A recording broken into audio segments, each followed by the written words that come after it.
আমাদের দেশে ইমানদার এমনও আছে যারা কালিমা শুদ্ধ করে পড়তে জানে না, সেও নিজেকে ইমানদার দাবি করে। নামাজ রোজা জীবনেও করে নাই, পশ্চিম দিকে ফিরে আছাড়ও খায় নাই, এও পাক্কা ইমানদার দাবি করে। কথা বল না কেন? সারাটা জীবন বেহায়া বেলাজ্জা অবস্থায় চলেছে, দায়ুস হয়ে জীবন পরিচালনা করেছে, সেও তাহাজ্জুদ নামাজের জীবন গঠন করার দাবি করে। আছে না নাই? আস্তে কথা বলেন কেন? আছে না নাই? মুসলমানের আওয়াজ কমে গেছে কেন? 16 বছর ধরে আওয়াজ দেন নাই তো,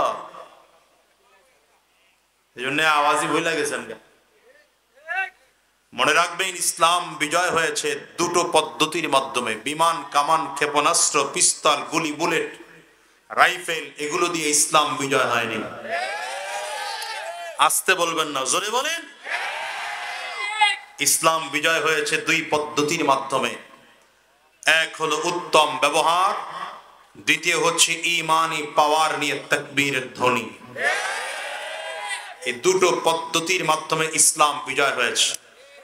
সুতরাং আজকের এই যুগেও যদি আমরা শুধুমাত্র তাকবীরের আওয়াজ দিতে পারি, ঈমানি পাওয়ারকে বাড়িয়ে রাখতে পারি, বেঈমানরা আজও লেজ গুটিয়ে পালাতে বাধ্য হবে।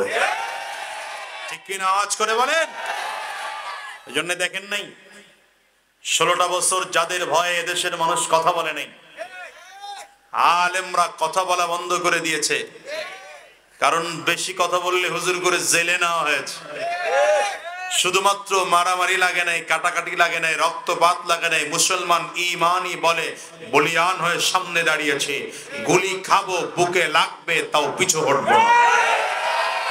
ঠিক কিনা? আওয়াজ করে বলেন। আবু সাঈদ জীবন দিয়েছে, মুগ্ধ জীবন দিয়েছে, শত শত মানুষ জীবন দিয়েছে, এরপরও পিছু হটে নাই। হাজারো মানুষ রক্ত দিয়েছে, আহত হয়েছে, এরপরে পিছু হটে নাই। যে কারণে দুপুরের খানা রান্না ছিল জালিম, না খেয়ে পালাতে বাধ্য হয়েছে। ঠিক কিনা বলো? কইরে খালিদ ওমর এসেছে নতুন বদর, কইরে খালিদ ওমর এসেছে নতুন বদর, কইরে সেই দেখি বিজয় নবীনে মুজাহিদ। এখনো কি গাইতে হবে ঘুম ভাঙানো গীত, এখনো কি গাইতে হবে ঘুম ভাঙানো গীত। ঠিক কিনা বলেন? সুতরাং ঘুমিয়ে থাকার সময় নেই মুসলমানদের। ঈমানি আওয়াজ কি উঁচু করেন। আমরা তো সে মুসলমান, শুধু তাকবীরের ধ্বনি শুনে বেঈমান লেজ গুটিয়ে পালিয়েছে। মাত্র 313 জন বদরের ময়দানে যুদ্ধ করে বিজয় ছিনিয়ে এনেছে, উহুদের ময়দানে বিজয় ছিনিয়ে এনেছে, খন্দকে বিজয় ছিনিয়ে এনেছে, বদরে বিজয় ছিনিয়ে এনেছে, খায়বারে বিজয় ছিনিয়ে এনেছে। আজ যদি মুসলমান ঈমানি পাওয়ার নিয়ে রাজপথে নামতে পারে, রক্তের দরকার হলে রক্ত দেওয়ার জন্য প্রস্তুত থাকতে পারে, জীবন দেওয়ার প্রয়োজন হলে জীবন দিতে প্রস্তুত থাকতে পারে, বেঈমানগুলো লেজ গুটিয়ে পালাতে বাধ্য হবে। এজন্য আওয়াজ দিতে তৈয়ার কারা কারা? দুহাত উঁচু করে আল্লাহ।